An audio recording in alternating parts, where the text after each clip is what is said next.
ഈ വഴി ഒരു 20 വർഷം മുമ്പ് ഈ 2 വീലർക്ക് മാത്രം പോകുന്നൊരു വഴിയായിരുന്നു. അത് ആ വഴിയിൽ നിന്ന് അധികം നിരപ്പൊന്നുമില്ലാത്ത ഒരു വഴി. ഈ വഴി ഒരു വഴിയായി മാറിയത്, വീതിയുള്ളൊരു വഴിയായി മാറിയത് ഗിരീഷ് ഇവിടെ കൗൺസിലറായതിനു ശേഷമാണ്.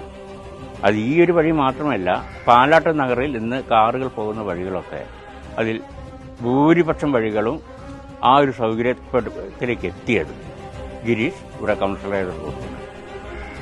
അതിനുശേഷം ഇവിടെ കാര്യം ചില മെയിൻ്റനൻസ് വർക്കുകളല്ലാതെ പുതുതായിട്ട് എന്തെങ്കിലും വഴി അങ്ങനെയൊന്നും വന്നതായിട്ട് എനിക്കറിയുന്നില്ല, ഞാൻ കണ്ടിട്ടുമില്ല.